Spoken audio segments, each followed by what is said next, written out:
Bueno, para darle continuidad a lo que hemos venido conversando, vamos a tratar el tema de la periodicidad química. Y esto pues está ligado directamente a la tabla periódica de los elementos. Por eso es que se habla de la periodicidad. Vamos a recordar unos conceptos de esta parte. Bueno, inicialmente, probablemente no lo supimos en algún momento, pero esta tabla periódica, ¿verdad? Eh, Básicamente tuvo su ordenamiento, el ordenamiento inicial a través de este químico ruso de nombre Dmitri en 1869. Y él pues ordena los elementos en columnas que prestaban propiedades semejantes. Si nosotros vamos a la tabla periódica, pues podemos observar que hay varias eh, características o comportamientos similares dentro de algunos elementos, sobre todo si están en la misma columna. Cambió el orden también de algunos elementos para que se cumpliera la semejanza en propiedades respecto de los de su mismo grupo. Es decir, que previamente ya había algún ordenamiento, pero no tenía esta periodicidad tal como él lo definió.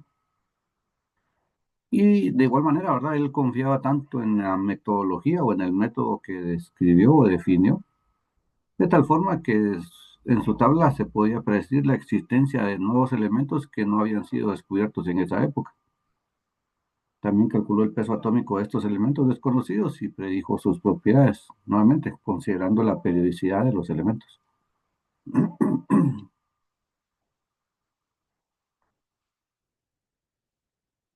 Y pues ya hay una tabla periódica moderna, ¿verdad? Henry Moseley probó la existencia en el átomo de una cantidad fundamental que aumentaba de forma regular al pasar de un elemento al siguiente. A esa cantidad en 1900 Rutherford la llamó por primera vez número atómico y se identifica actualmente con el número de protones en el núcleo, que aún es bastante utilizado ese concepto. Encontró también que al ordenar los elementos con respecto a Z se eliminaban las irregularidades de la tabla de Mendeleev, basado en la masa atómica, y se definían con exactitud los huecos para los que era necesario encontrar nuevos elementos. Es decir, que apoyado con el estudio inicial, eh, pues se definió con mayor precisión todos esos espacios vacíos que faltaban por descubrir, como ha venido sucediendo.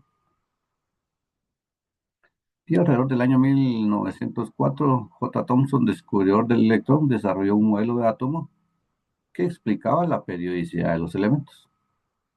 También este autor propuso que los átomos de cada elemento contenían un número determinado de electrones dispuestos en anillos concéntricos, que esto es parte de lo que probablemente estudiamos en nuestra clase de química hace muchos años. No sé si se recuerdan de esa parte, de los anillos concéntricos de los electrones y sus niveles de energía, que también pudimos haberlo conocido como niveles de energía.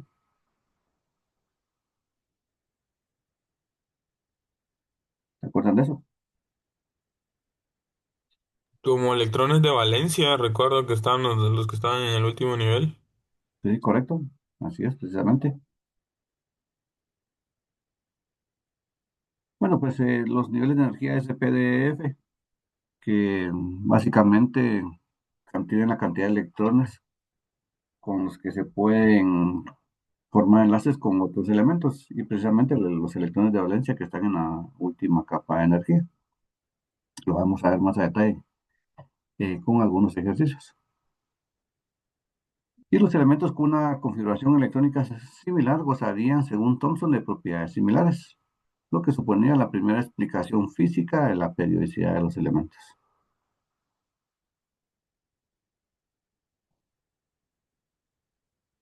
Y bueno, el átomo, la partícula más pequeña que puede existir en un elemento, es la partícula más pequeña de la materia.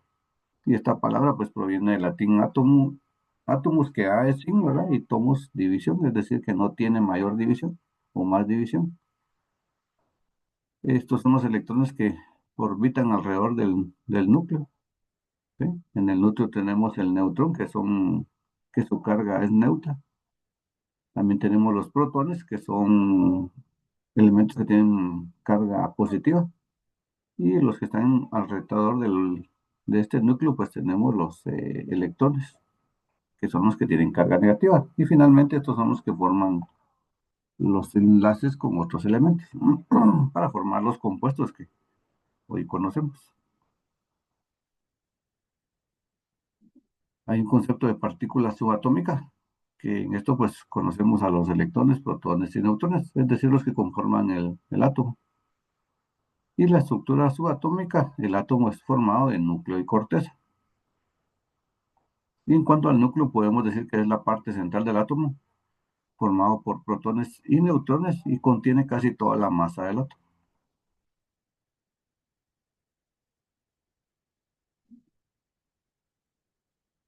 Los protones generalmente los identificamos con el número, perdón, la letra del símbolo, ¿verdad? O el símbolo del elemento.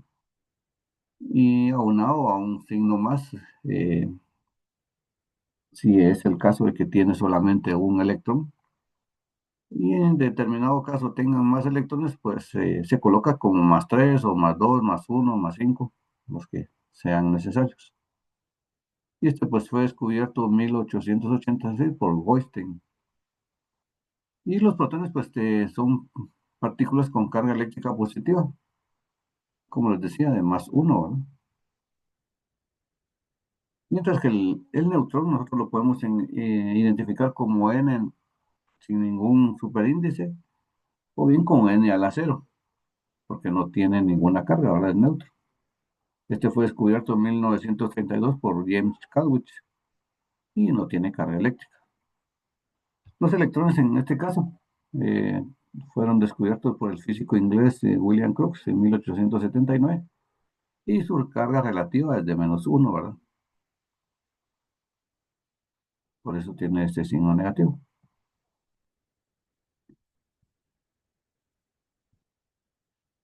Bueno, la tabla periódica como tal es un esquema donde están colocados todos los elementos químicos.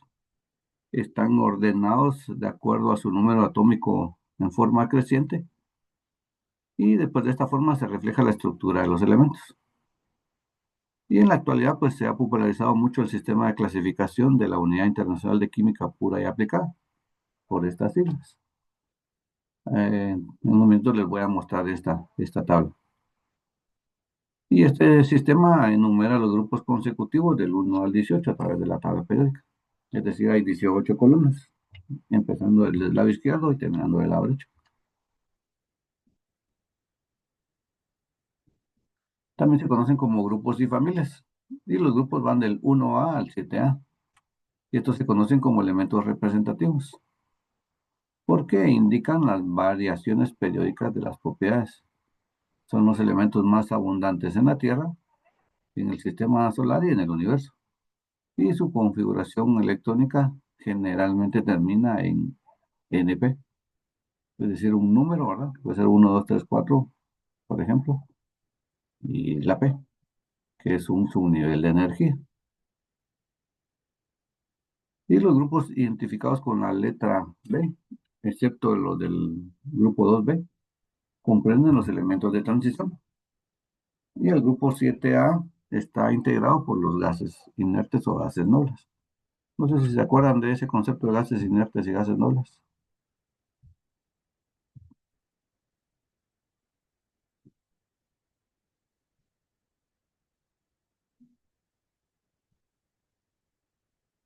¿No se acuerdan?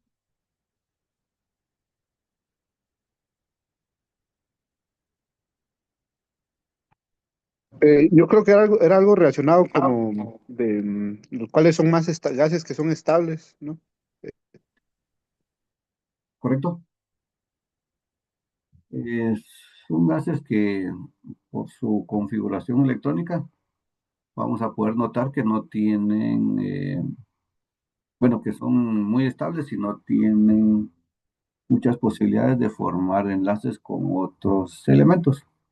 Esto obedece principalmente, ¿verdad?, que sus electrones en su último nivel de energía, pues generalmente está completo.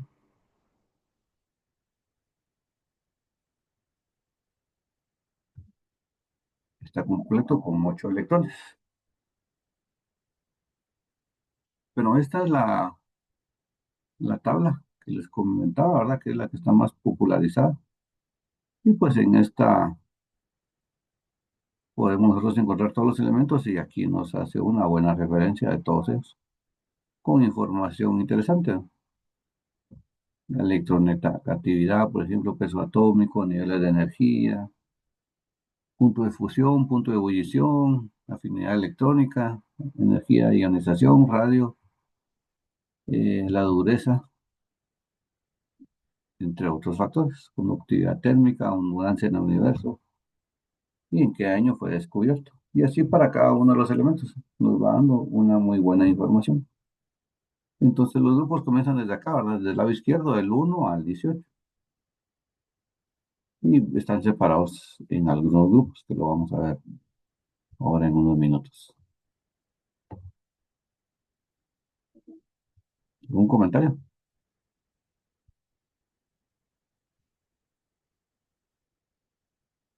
¿No? Muy bien.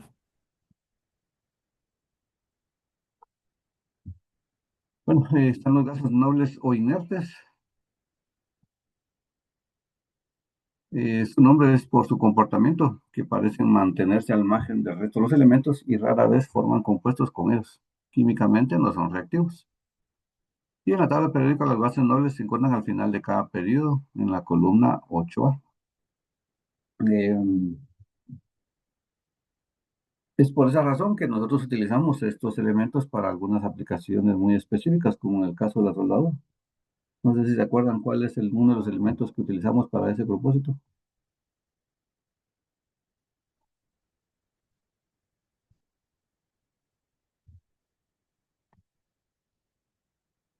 ¿Recuerdan?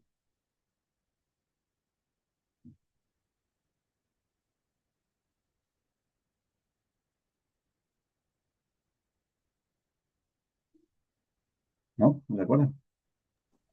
Si no estoy mal, es el argón y el helio. Correcto, el argón es uno de ellos. El helio no recuerdo. Y pues se usan unas No sé si mezclas, ¿verdad? está, si existe o no sé si está bien como el neón, ¿no? Argón. Sí, aquí está el helio, el neón, argón, criptón, xenón y radón. Estos son los gases nobles, pero el más ampliamente utilizado en el campo de soldadura es el argón, que son gases inertes que no tienen reacción con otros elementos, o sea que a menos que sea provocada, que rara vez por sus propios medios lo hacen. Eh, y como ustedes recordarán, nosotros cuando hacemos un proceso de soldadura necesitamos tener una atmósfera inerte, libre de humedad, y este gas noble pues hace esa función muy bien. Luego pues se hacen uso de otros gases para temas de iluminación, por ejemplo el neón, el xenón, ¿verdad?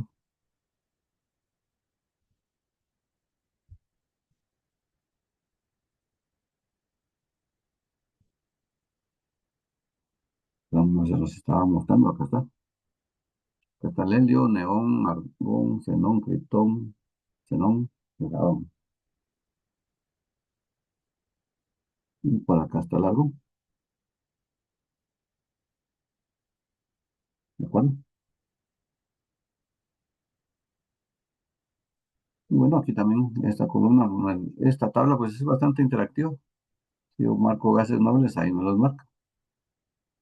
¿Sí? Otros metales, metales del bloque B, metales de transición, lantánidos, actínidos, y así sucesivamente. Todos estos pues son metales, ¿verdad? Y acá los no metales.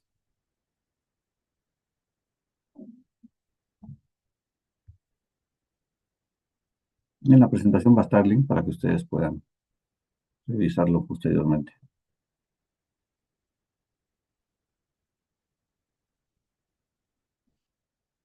Y bueno, es lo que les mostraba, ¿verdad? Aquí está ordenado de esta forma, del 1 al 18. También están colocadas la, cantidad de los grupos.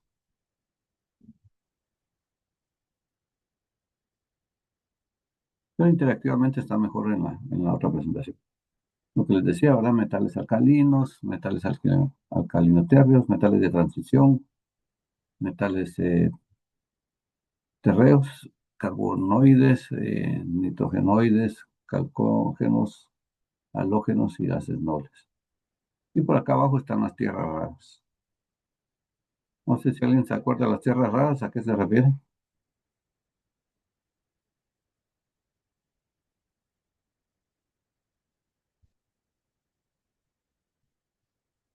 ¿Han oído ese término?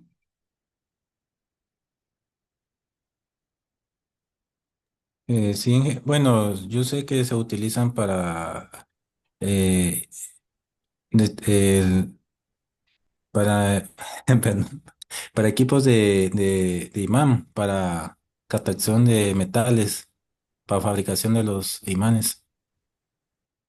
Ok, muy bien. Sí, en las tierras raras están cobrando mucho auge porque son utilizadas generalmente a nivel de electrónica para semiconductores, por ejemplo. Y de esa cuenta es que probablemente ustedes hayan escuchado alguna noticia donde hay un conflicto político, digamos, por el aprovechamiento de estas tierras raras. Eh, no sé si recientemente ustedes han escuchado el tema de Groenlandia y la explotación del Ártico.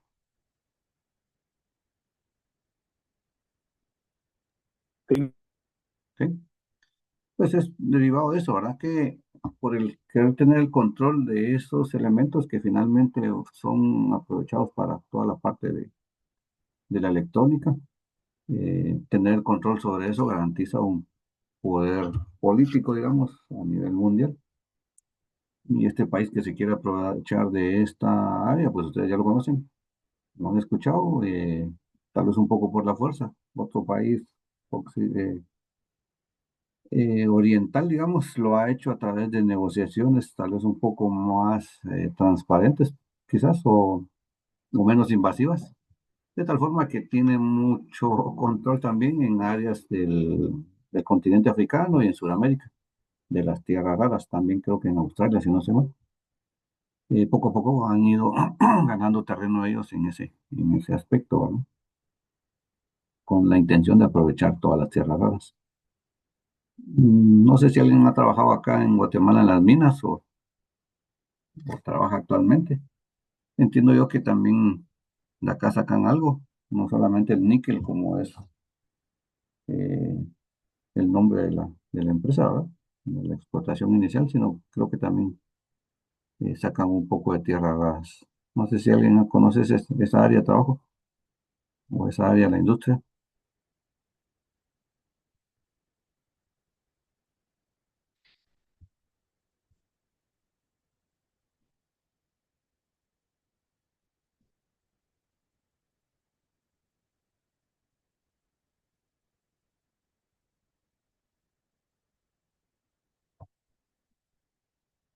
No, nadie.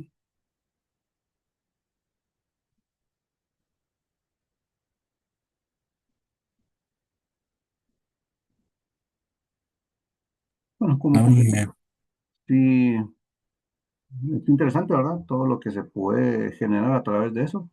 Probablemente nosotros no tenemos como país la tecnología para poder hacer esa separación y tener un aprovechamiento óptimo de esos recursos.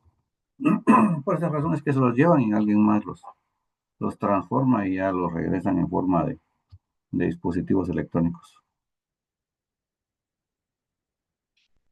Y bueno, de acuerdo a la clasificación de los elementos, estos se pueden clasificar de esta manera, ¿verdad? Como metales, no metales y metaloides, que es básicamente lo que nos interesa desde el punto de vista del estudio de la corrosión.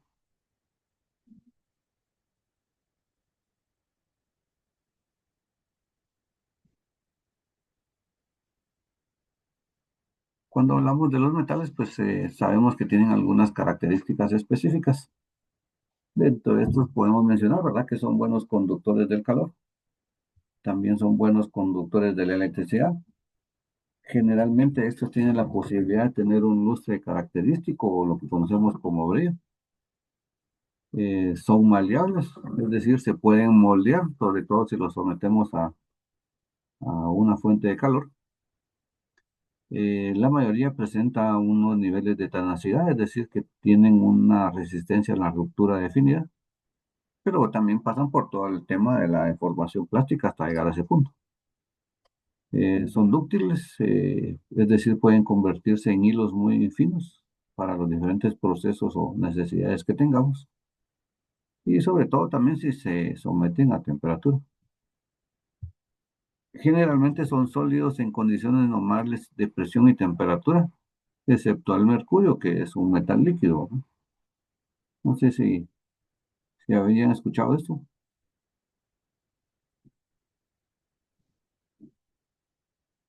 ¿no? Bueno, el mercurio es el único metal líquido a temperatura ambiente, ¿sí? A presión atmosférica. También es un tanto contaminante, pero eh, es necesario tenerlo bajo control, ¿verdad? Hay otros elementos que también tienen propiedades de contaminación, pero eso ya depende del manejo que se les dé. Mientras que los dos metales podemos decir de ellos que son pobres conductores del calor y la electricidad. Generalmente no son lustrosos, es decir, que no adquieren una propiedad de brillo después de pulirlos. Estos normalmente también son frágiles en estado sólido y al combinarse con el oxígeno forman anhídridos. En este caso, los metales, se me olvidó comentarles, ¿verdad? Que al combinarse con el oxígeno forman óxidos básicos. De hecho, los metales como el acero, por ejemplo, nosotros los encontramos en la naturaleza, ¿verdad? En las minas como óxido de hierro, ¿sí? No lo encontramos como hierro puro, en estado puro, ¿de acuerdo?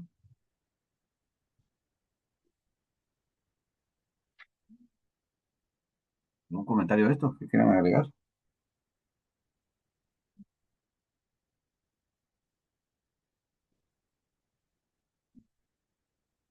No, Inge. ¿Sí?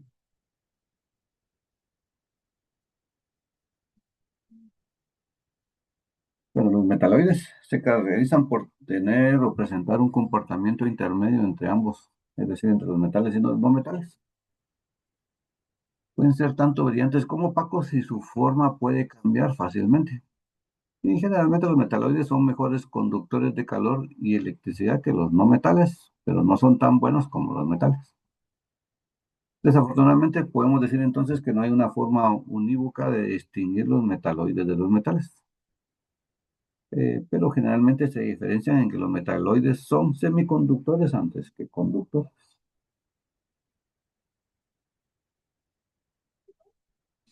Dentro de los metaloides podemos considerar los siguientes elementos: al boro, al silicio, al germanio, al arsénico, antimonio, telurio, polonio y astato.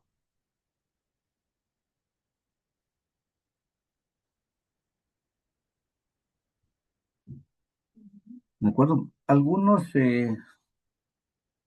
elementos van adquiriendo su nombre de acuerdo a algunas condiciones de descubrimiento o del descubridor.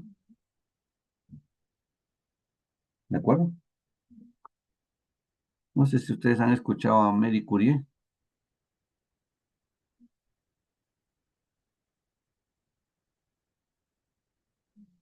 No. ¿no? Nadie. Es una científica muy reconocida a nivel mundial. Obviamente ya no está en vida, ¿verdad? Pero se le atribuyen muchas cosas interesantes a nivel de la física.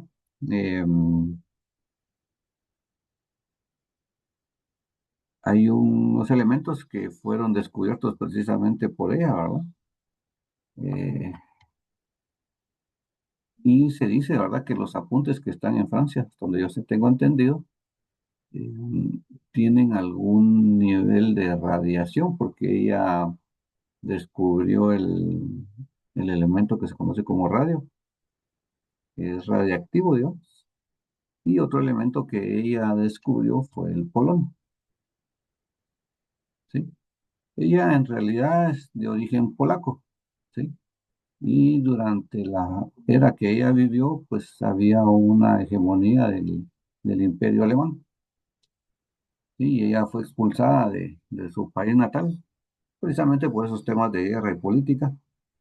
Eh, pero una forma de luchar, digamos, contra el sistema en esa época fue ponerle el nombre de Polonia a este elemento. Una historia interesante de ese capítulo de la historia, ¿verdad? Por ahí les voy a dejar un video para que lo puedan observar y tener una información adicional. Bueno, dentro de la tabla periódica de los elementos, los metaloides se encuentran en línea diagonal desde el boro hasta la estatua. Y de esa cuenta podemos decir entonces que los elementos que se encuentran arriba a la derecha, ¿verdad? Digamos así está la diagonal de la tabla periódica, hacia la derecha pues son no metales, y los que se encuentran abajo a la izquierda se consideran como metales. Aquí está la línea diagonal, ¿verdad? Boro, silicio, astato, telurio, y creo que es el antimonio, ¿no? No, ese no es antimonio. El AT es abastato. Ujú. El otro es el arsénico, perdón. Borio, silicio, arsénico, telurio y astato. Estos de aquí son los no metales y todos estos de por acá son los metales. ¿De acuerdo?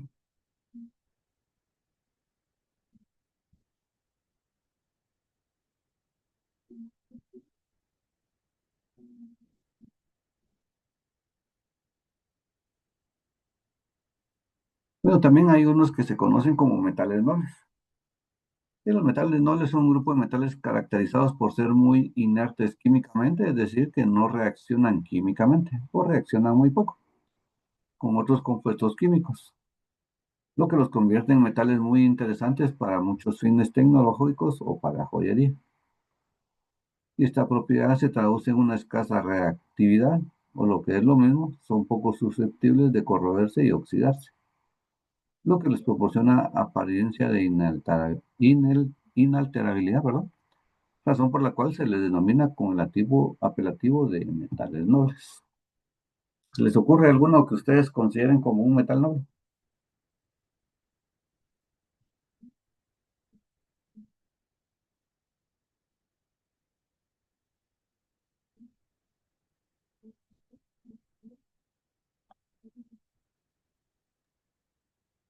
El oro. El, El oro, la plata, la plata,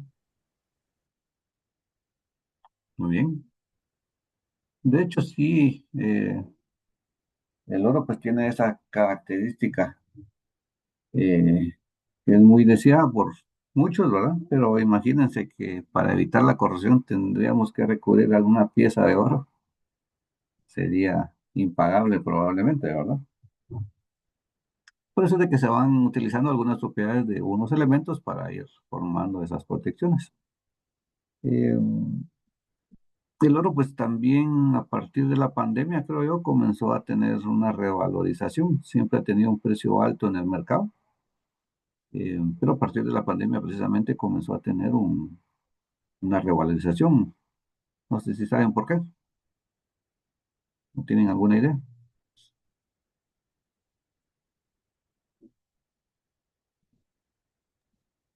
No no sé, quizá por la depreciación de las monedas en general, digamos, y que sí son susceptibles a depreciarse, pero el oro sigue manteniendo un precio por sus propiedades, digamos, pienso yo. Sí, correcto. Al final, la moneda, ¿verdad? O los billetes van perdiendo su poder adquisitivo, producto de la inflación y los malos manejos económicos de cada país. Y si ustedes se acordarán, pues inicialmente la plata, por ejemplo, eh, no sé si fue el cobre inicialmente el que se comenzó a usar como moneda de cambio y posteriormente Me refiero a los metales, porque antes de eso pues había trueque y el cacao, por ejemplo, en nuestro país era una moneda de cambio, pero a nivel de monedas, si no estoy mal, creo que fue el cobre y posteriormente fue la plata y pues luego fue el oro. Eh, hasta que apareció un país pues y definió que la moneda eh, internacional iba a ser el dólar, ¿verdad? Eh, y que todo lo que se tenía que negociar era con ese tipo de moneda. Y todas las monedas estaban respaldadas por oro, ¿sí? Como teniendo un respaldo de ese valor. O para asegurar que valía la cantidad que decía en el billete, ¿no? Con todos los problemas políticos y económicos, pues esa moneda ha ido perdiendo capacidad, digamos. Y entonces muchos han tratado de mantener su oro en reserva con la intención de tener un respaldo monetario. Eh, Desafortunadamente el oro de todo el mundo se guardaba en Estados Unidos y en Inglaterra, me parece. Mm, es decir, de todos los países, como una reserva, ¿verdad? Donde cada uno depositaba sus monedas. Y no sé si ustedes escucharon una noticia que Venezuela en algunos años atrás trató de repatriar su oro, ¿sí? Físico hacia su país y no le fue permitido. No sé si escucharon esa noticia,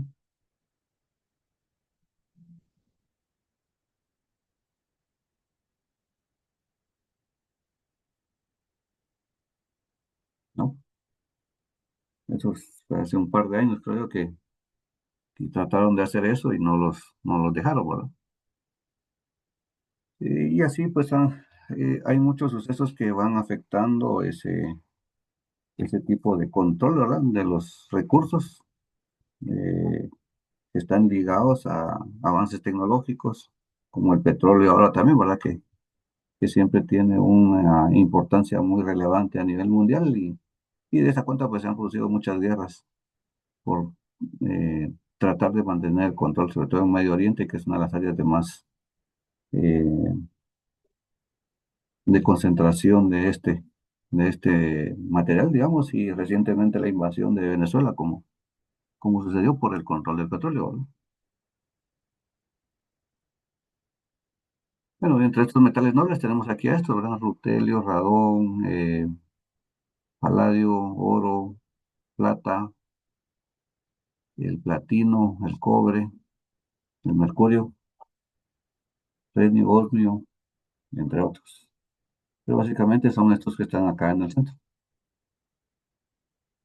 El iridio, ¿sí? No sé si los habían escuchado. Probablemente solo el cobre, el oro y la plata, ¿verdad? Que son los más comunes.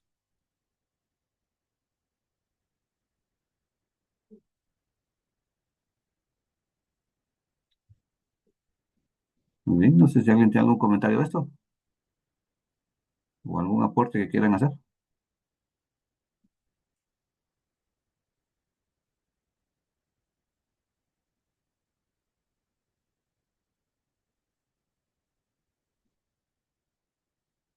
¿No? ¿Nadie? Bueno, En mi la caso tabla, estoy bien, Nick. ok, de acuerdo, gracias. Bueno, la tabla periódica, Claro, como sí. alguien de ustedes comentaba, ¿verdad? Tiene un número atómico y de esta forma se van ordenando. Tiene un peso atómico, los electrones de valencia que también ustedes comentaban, el símbolo específico, el nombre que se conoce y la estructura electrónica. La estructura electrónica es este que está acá, el 1s2, para este elemento. Cada elemento tiene una estructura electrónica diferente y eso es lo que vamos a hacer como a manera de ejercicios en la siguiente clase. Vamos a recordar porque probablemente lo hayamos visto y necesitamos refrescar eso.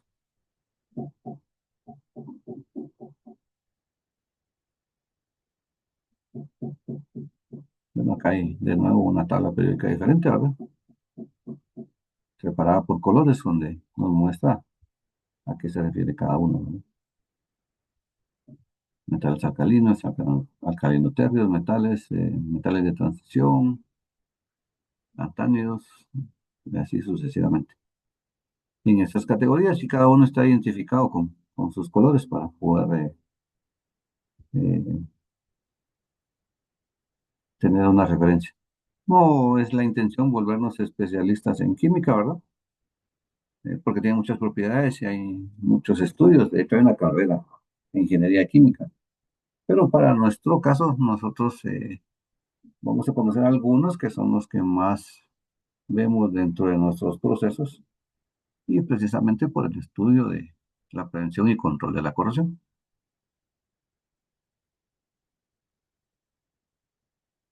¿De acuerdo? Bueno, vamos a hablar entonces ahora un poco de algunos elementos químicos y el uso que tenemos en nuestra industria.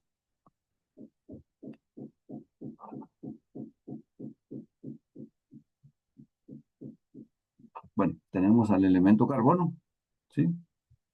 En su forma de grafito, cuando se mezcla con arcilla, sirve para crear las minas de los lápices, por ejemplo. Su uso se usa también en pinturas para el camuflaje de vehículos, en joyas, especialmente en los anillos, y en la obtención de hidrocarburos, es decir, combustibles fósiles, por ejemplo. También, pues es sabido que es necesario un componente de carbono para poder formar los diferentes aceros en combinación con el hierro, que es probablemente uno de los elementos que más utilizamos.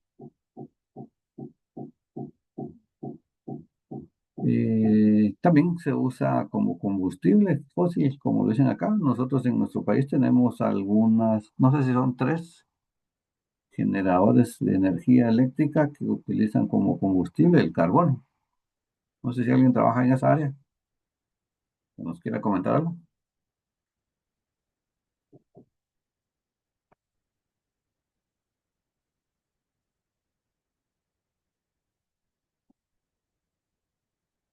Nadie trabaja ahí, en esa área. No en esa área, sino. No. Pero nosotros tenemos de las que yo conozco físicamente, eh, San José Power y la que está enfrente, ahí carretera al puerto de San José, eh, que es la más grande. Creo que está en el kilómetro 80, donde hay una gasolinera Shell, ahí está la entrada hacia esa hidroeléctrica. No recuerdo el nombre ahorita. Y creo que más hacia adentro hay otra pequeña. Ah, de la Jaguar Inge. Jaguar, Jaguar, Inge. Jaguar, sí, correcto. Jaguar Energy. Jaguar Energy, sí. Esta creo que es la más grande actualmente. Y San José Power le sigue, hay otra pequeña que no recuerdo el nombre ahorita. Pero Jaguar, digamos, es una de las más grandes, no sé cuántos megas producen, pero sí es interesante cómo se genera la energía eléctrica a partir del carbón. El carbón generalmente viene en unas esferas así grandes, como más o menos ver una pelota de softball, no sé si la conocen, como la de béisbol, solo que un poco más grande. Generalmente así es como la trasladan a esa área y posteriormente para poder quemarla, digamos, si ustedes agarran esa pelota de carbono y le tratan de prender fuego, será casi que imposible que, que haga una llama, ¿verdad? Lo más seguro es que va a ser mucho humo, pero no una llama. De esta cuenta es que esos minerales de carbono lo que se hacen es pulverizarlos. Pasan por unos molinos que son de piedra, ¿verdad? Y van puliendo, perdón, triturando el mineral hasta convertirlo en un polvo muy fino, muy similar a los polvos que se utilizan para talcos de bebé. ¿Sí? No sé si han visto esa consistencia de esos polvos que son muy, muy finitos. Pues así es como a ese nivel de pulverización se lleva este mineral de carbono. Y posteriormente se inyecta en el lugar de la caldera, ¿verdad? Y una vez así pulverizado, entonces ahí sí forma ignición y genera una llama, que es lo que usan para calentar la caldera y posteriormente hacer vapor de agua, ¿verdad? ¿De acuerdo?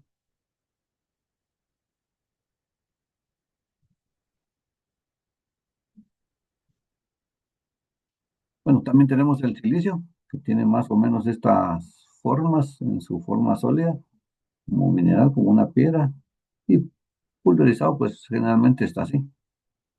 Se usa como semiconductor en computadoras, en celulares y además en aparatos electrónicos. También se usa para elaborar algunas piezas para automóviles. Y del sílice también se puede obtener el vidrio y los cerámicos y algunos ladrillos en combinación con otros elementos. Eh, es muy utilizado también el silicio en combinación con el carbono también, ¿verdad? El que conocemos como carburo de silicio. No sé si alguien ha escuchado ese término.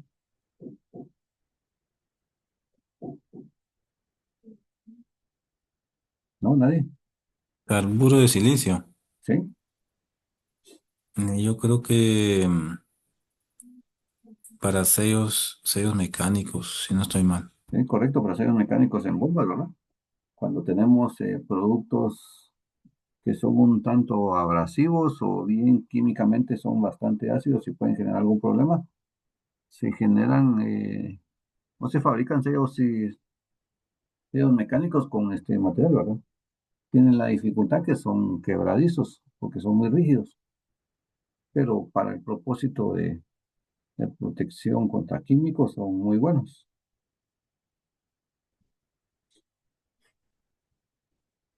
¿Sí? También se utiliza en la industria del San Blas. Lo vamos a ver más Inge, adelante. esos sellos pueden,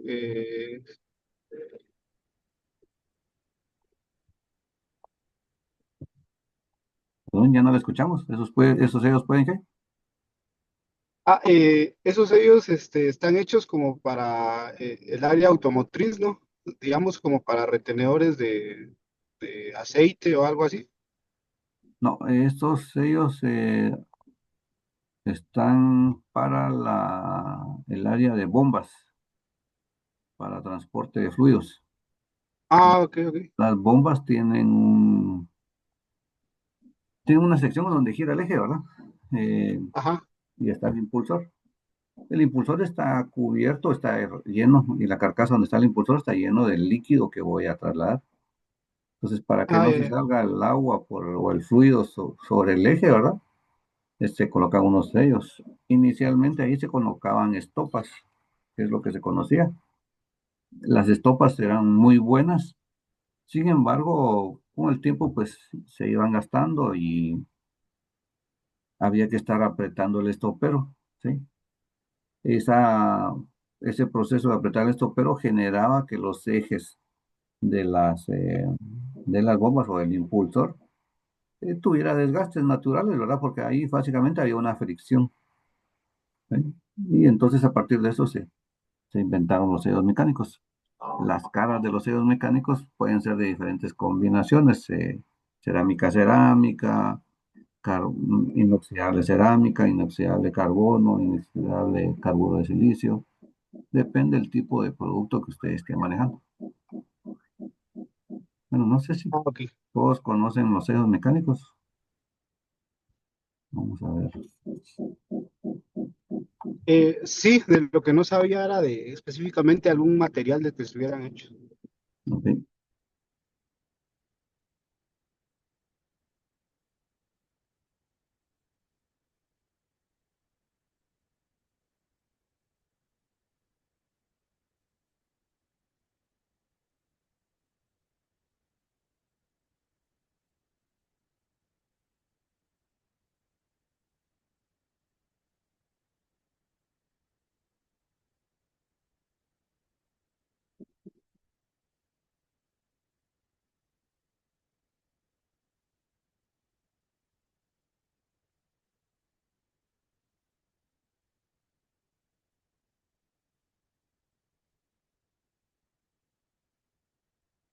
Vamos aquí para que todos estemos en la misma sintonía.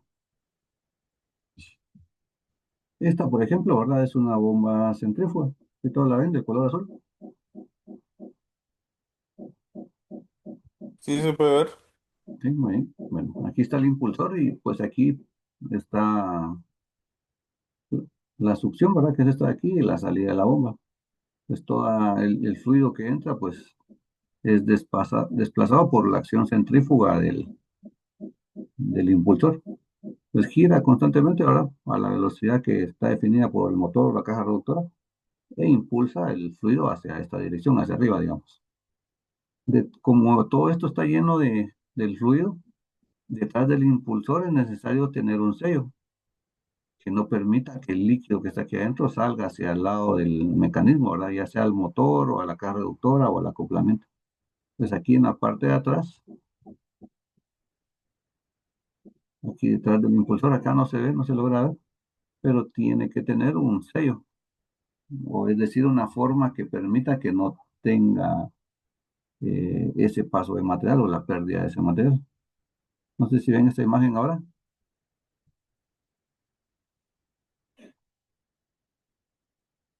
¿no? ¿Se Sí nota? se observa, sí se observa, Inge. Sí, o sí, sí cambió, ¿verdad? Bueno, entonces aquí ustedes ven en gris, en color gris, un eje de acero, ¿verdad? El número 6 es un eje de acero. En color naranja, el número 2 es el impulsor. Y aquí en la cabeza del impulsor hay una tuerca que sujeta al impulsor. Esta área verde, ¿verdad? Que es la número 4 es el sello, ¿sí? Si nosotros no colocáramos un sello ahí, pues toda esta cámara que está acá se llenaría del fluido de trabajo y saldría por aquí. Entonces aquí estaría siempre perdiéndose el producto. Como les decía inicialmente acá, ¿verdad? En esta zona verde, entre la zona verde y la zona morada, ¿sí? Inicialmente se colocaba estopa como un sello hidráulico, pero eso provocaba que se apresionara, digamos, el eje. Y entonces los ejes generalmente comenzaban a tener un desgaste aquí significativo. Y pues obviamente había algún momento en que ya la fuga era muy grande y necesitábamos cambiar el eje, ¿verdad? Y a raíz de eso se inventaron los sellos mecánicos, que son como estos. Y los sellos mecánicos hay una forma, hay una infinidad de formas y aplicaciones.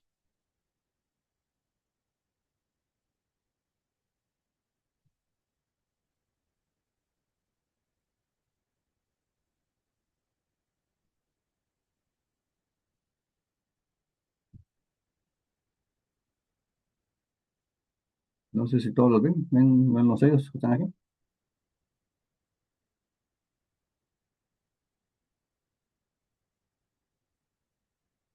No, no se ven. Se ve, Inge. Ok. Se ve, Inge, se ve. Bueno, hay unos muy sencillos como este, ¿verdad? Que es un resorte básicamente con dos caras. Estas son las estacionarias y el cuerpo más grande generalmente son las rotativas.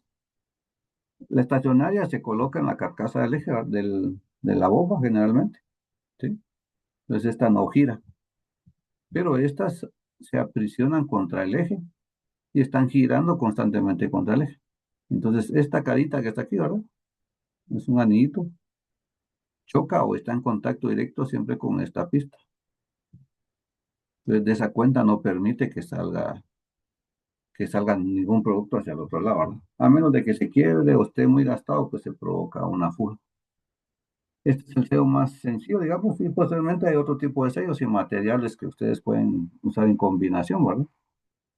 También la base donde están las estacionarias, también pueden ser de una o bitón, y como les decía, la combinación de las caras va a estar en función del producto que ustedes vayan a manejar, que puede ser cerámica, generalmente para agua, algo muy sencillo y muy duradero, el carbono, acero inoxidable, silicio, y así hay una combinación que ustedes puedan tener de todo esto.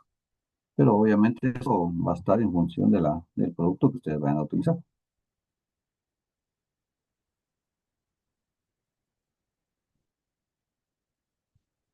¿De acuerdo?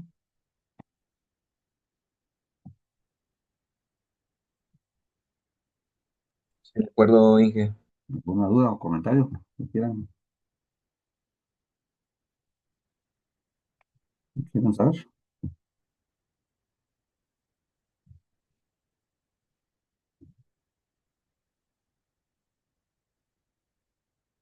Ingeniero, y cuando se arruina ese sello, ¿qué es lo que provoca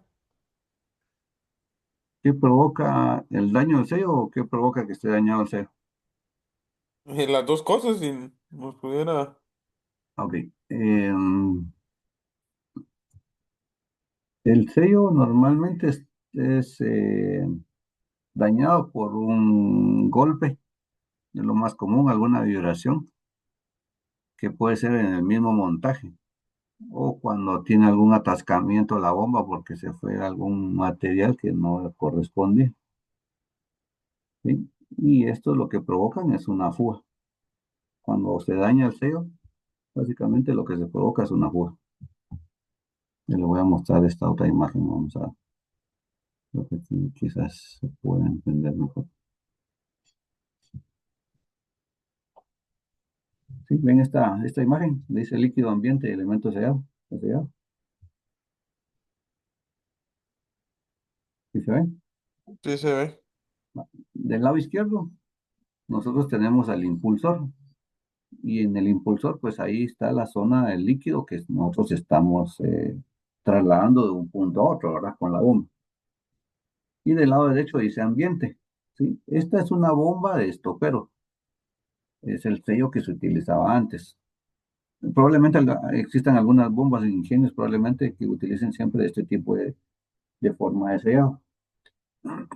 Ustedes ven aquí unas como correas en, como trencitas.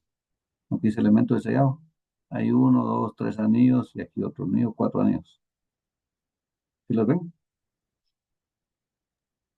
Sí se ve. Sí, va. Este eje es el eje de la bomba. Acá atrás, pues seguramente tiene un motor. Entonces este está girando constantemente, ¿verdad? Para que el líquido que está aquí no salga hacia el ambiente, sino vamos a tener pérdida de producto, ¿verdad? Y constantemente estaría perdiéndose. La forma inicial, digamos, o antes de los sellos mecánicos, que se utilizaba era colocar estos anillos, ¿sí? Se entrelazaban y se iban así enrollando alrededor del eje. Y posteriormente con este estopero, sí, este es el prensaestopas, esta platinita de color negro. Tiene dos tornillos aquí, uno a este lado y uno a este lado. Entonces, ¿cuál era la labor del mecánico? Llegar y apretar el estopero. ¿Qué hacía cuando hacía ese apriete? Básicamente era comprimir esa estopa. Al comprimirse la estopa, se ajustaba más alrededor del eje y de esa forma detenía el paso del fluido. Esto genera dos problemas, ¿verdad? Uno es de que estamos adicionándole una carga al motor. Si se aprieta mucho, ¿verdad? Excesivamente, se podía llegar al punto de atascar el motor. Y si se dejaba muy flojo, pues siempre iba a haber fuga. De hecho, como regla normal dentro de esta parte, se decía que aquí siempre tenía que haber una gotita de material, del material fluido, ¿verdad? Que estaba transportando. Eso garantizaba de que las estopas estuvieran lubricadas contra el eje, ¿sí? Y eso pues garantizaba de que no hubiera un desgaste excesivo sobre el eje. El problema es de que al apretarse, ¿verdad? Y a tratar de mantenerse sellado, algunos probablemente lo apretaban un poco más o un poco menos, pero poco a poco este material iba generando un desgaste sobre el eje, a tal punto que había necesidad de cambiar el eje, ¿verdad? Y entonces ya no funcionaba. Entonces, ¿qué pasa cuando el sello mecánico se daña? Lo que usted va a tener es una fuga constante, ¿verdad? Va a perder presión en su fluido, no va a trasladar la cantidad que es, a la presión que es, y pues obviamente va a tener pérdida de material. ¿Qué lo puede provocar? Cuando era estopa, el desgaste natural, ¿verdad? Por estar siempre en fricción. Ahora que se utilizan muchos sellos mecánicos, eh, puede ser un golpe, puede ser un atascamiento de la bomba o el desgaste natural de este sello.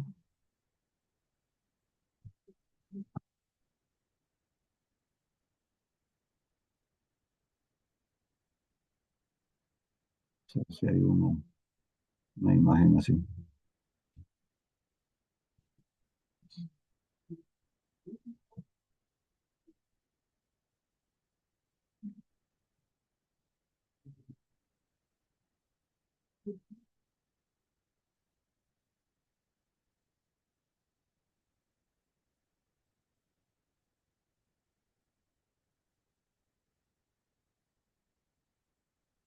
Aquí se nota bastante mejor, ¿verdad?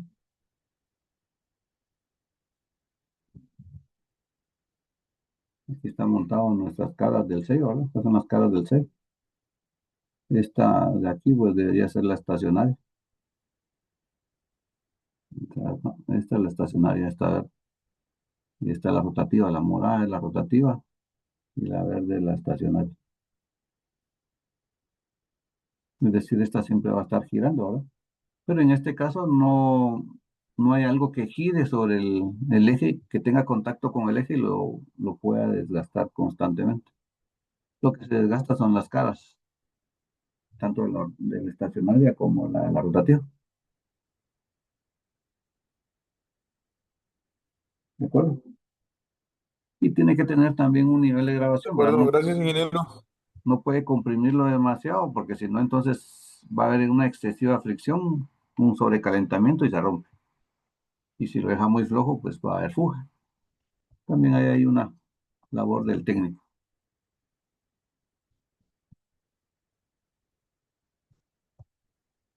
¿De acuerdo? Bueno, espero que nos haya orientado un poquito con esto. Gracias.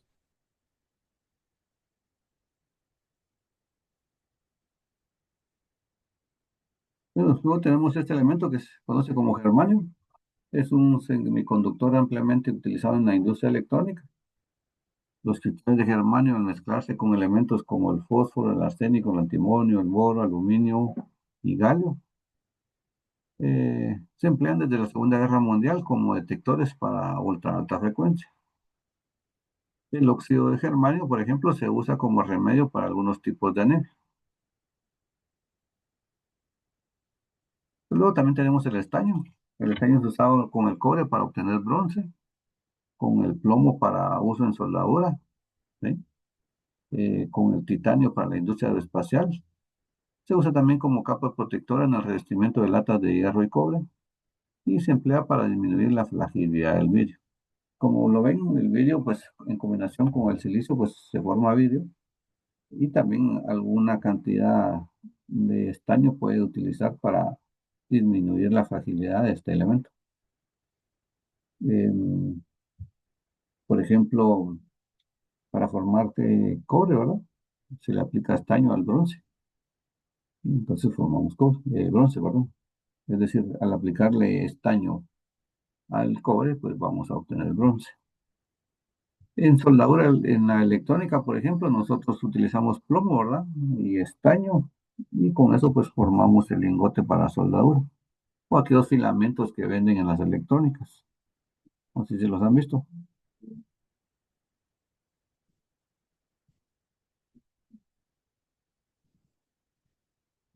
¿no? Inge, Ok, de acuerdo. Em, Sí, Inge. Sí. también este tipo de estaño, pero en barras, no en alambre, ¿verdad? Se utilizaba mucho para la soldadura de los canales. No sé si ustedes han visto algunas industrias que se conocen como hojalatería, los que fabrican canales para las naves industriales, para las bajadas de agua.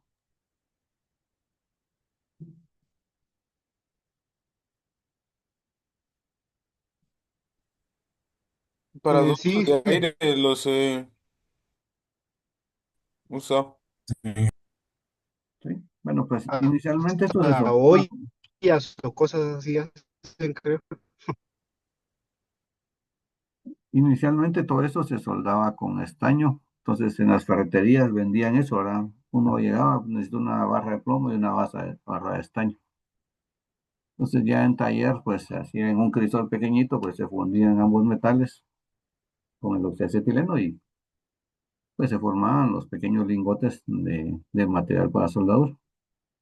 Pues esto servía para formar un sello en la unión de los canales.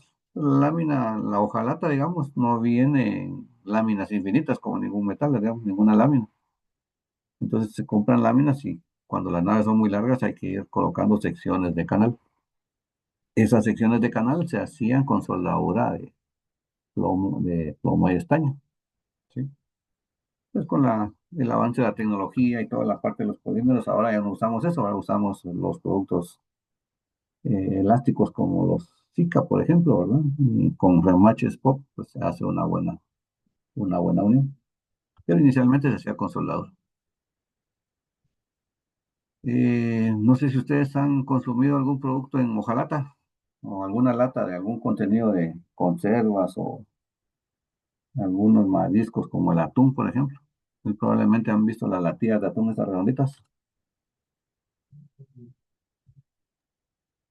No sé si será el mismo de las sardinas.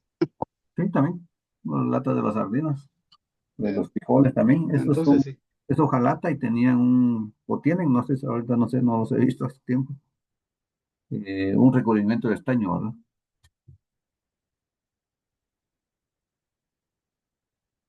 ¿De acuerdo? Eso también es bastante interesante.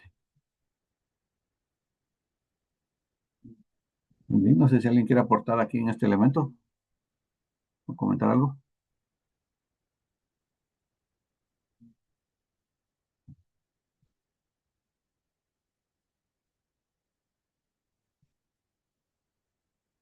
¿No?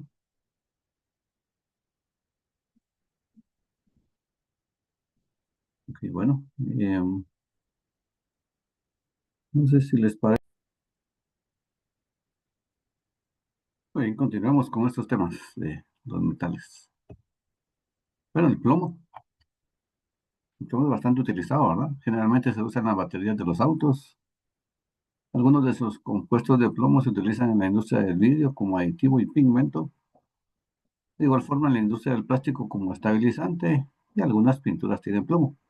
Aunque esto último, pues cada vez se hacen más esfuerzos para eliminar este tipo de componentes dentro de estos materiales, porque se supone que, o se tienen estudios donde se dice que tienen algunas propiedades cancerígenas, ¿verdad?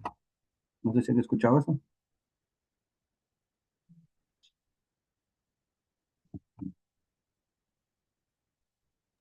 Sí, Inge.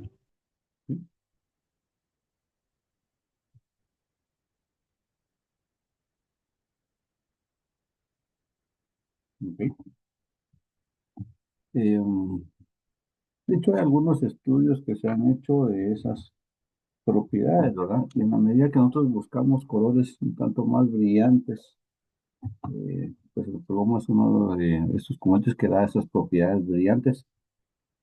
Antiguamente se hacía que aquellos juguetes para niños donde tenían esos colores, pues tenían componentes de plomo y pues esto puede causar problemas en la salud de las personas o en los usuarios. De hecho, muchas de las cosas que nosotros utilizamos tienen un riesgo, ¿verdad? Solo que eventualmente es un riesgo controlado, ¿de acuerdo? Bueno, el fósforo es otro elemento, ¿verdad? Bastante utilizado. Es un no metal sólido de color blanco generalmente. En su estado puro es incoloro. En sus formas alotrópicas presentan diferentes coloraciones y propiedades y las más comunes son estas, el fósforo blanco, que es el más tóxico e inflamable. Tenemos también el fósforo rojo, que es mucho más estable y menos volátil, y el fósforo negro, el cual presenta una estructura similar al grafito y conduce la electricidad. Además es más denso que las otras dos formas y no se inflama. Pues muchos seguramente hemos utilizado el fósforo rojo. La plata, ¿verdad? Es un metal muy dúctil y maleable. Tiene la más alta conductividad eléctrica y conductividad térmica de todos los metales, pero su mayor precio ha impedido que se utilice de forma masiva en aplicaciones eléctricas. No sé si sabían esta parte, no lo habían escuchado,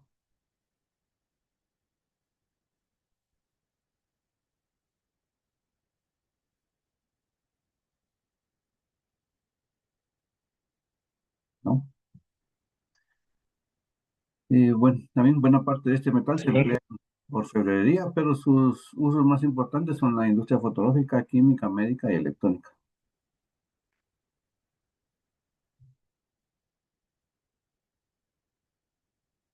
Este es un mineral de plata. El oro es considerado como el metal más maleable y dúctil que se conoce. Es un muy buen conductor del calor y de la electricidad. No le afecta al aire ni la mayoría de los agentes químicos. Tiene una alta resistencia a la alteración química por parte del calor, la humedad y la mayoría de los agentes corrosivos. Se puede emplear como antiinflamatorios en tratamiento de la artritis reumatoidea y otras enfermedades reumáticas. Además, como en la orfebrería, ¿verdad?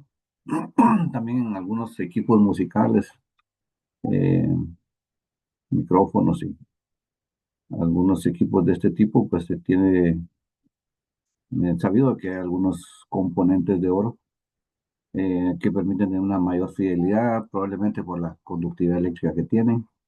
¿Sí? Algunos también dispositivos electrónicos también contienen alguna cantidad de oro en porciones muy pequeñitas.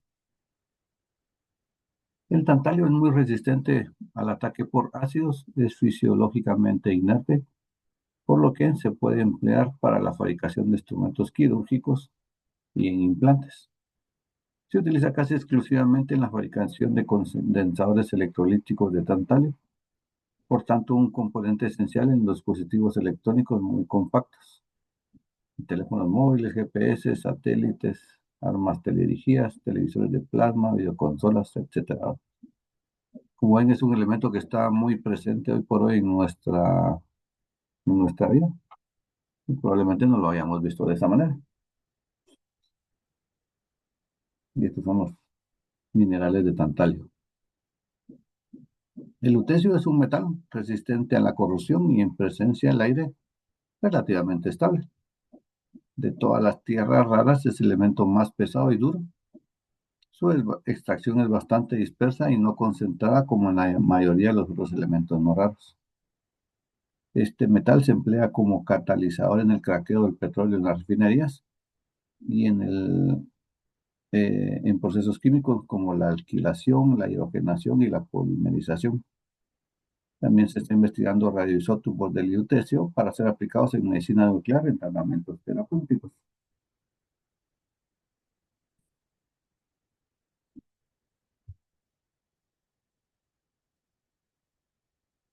¿Habían escuchado esos procesos de las refinerías del petróleo?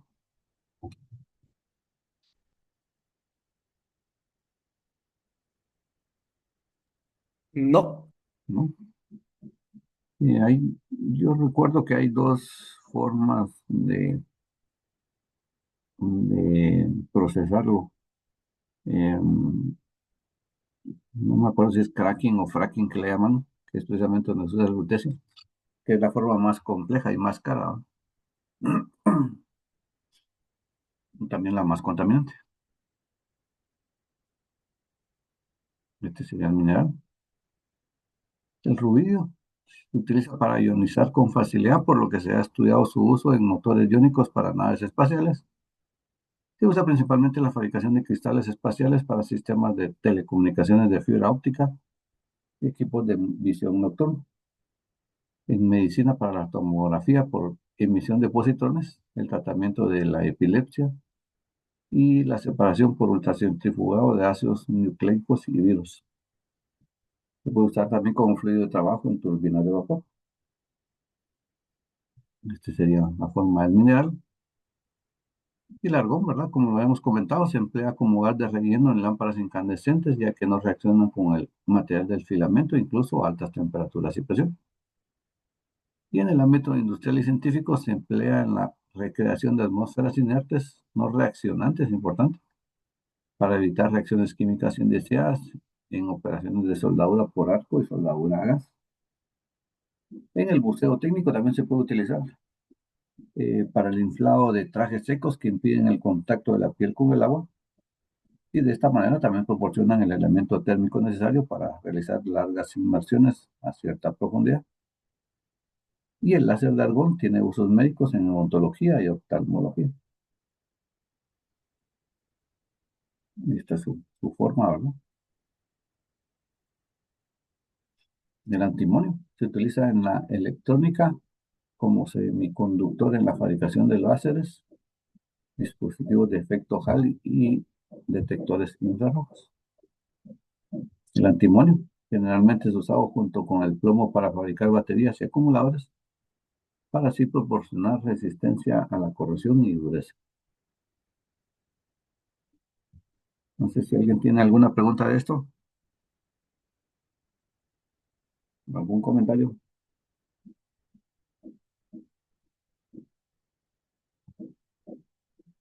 No, de momento no, Inge.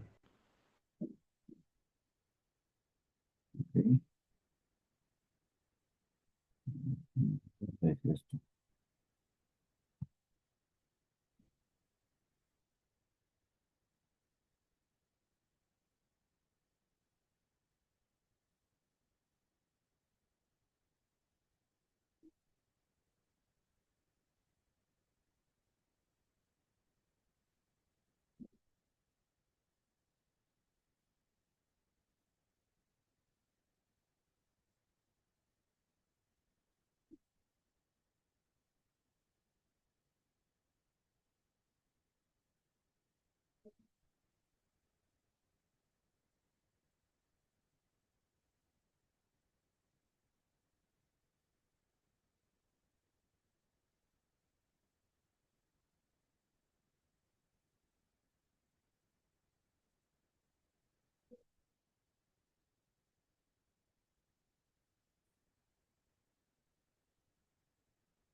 Bueno, al final de la presentación les voy a dejar el link de este video que les hablaba de Marie Curie. Es un video bastante interesante. Eh, pues este es un químico, un doctor en química que tiene podcast de elementos bastante interesantes y habla al respecto de muchos elementos y pues aprende uno bastante. Si tienen oportunidad, les voy a dejar ese link y seguramente ahí pueden enlazarse a otros videos de este autor. ¿De acuerdo? Se llama reacción explosiva, se llama el canal. Habla sobre el uranio, flúor, rayos X, cómo se llegaron a descubrir los rayos X a través de la investigación científica en ese campo. Muy bien. Veamos pues ahora.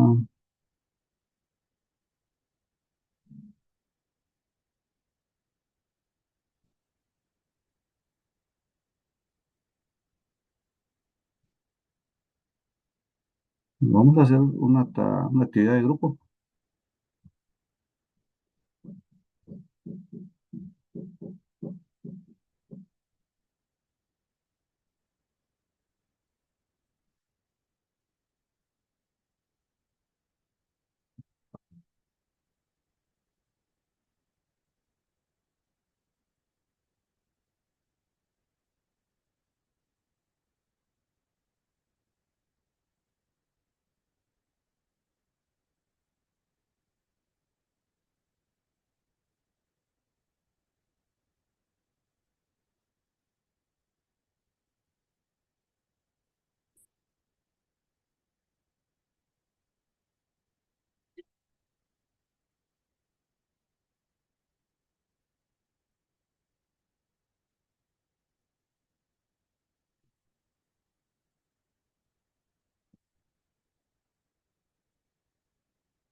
O sea, de estos dos artículos científicos que están aquí, que hablan al respecto de la corrosión, ahorita se los comparto.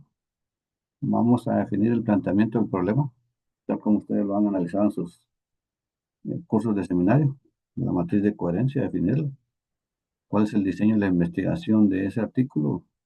Y algún comentario que ustedes quieran realizar respecto al tema. Nos vamos a reunir en grupos. Ahorita voy a habilitar las salas. Y les comparto los documentos también.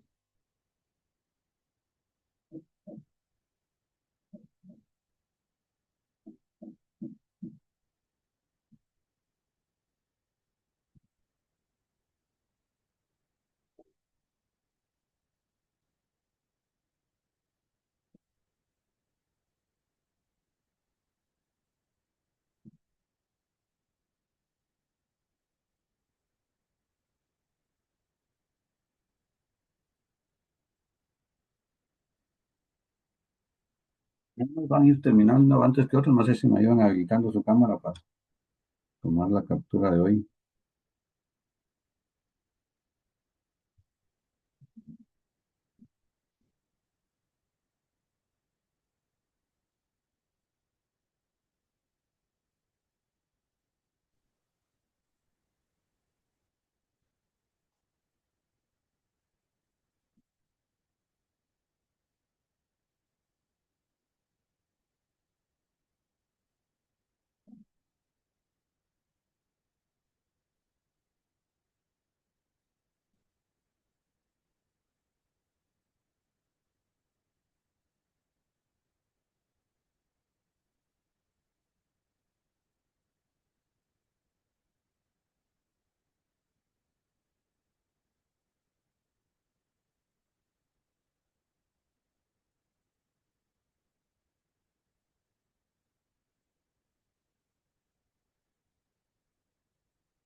Son uno, dos, tres, cuatro. Tengo cinco grupos.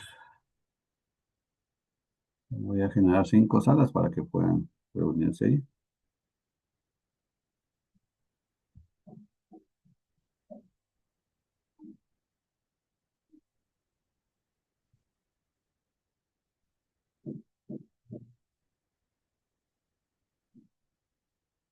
Y los grupos quedaron así. No sé si hay alguien que todavía no esté en los grupos.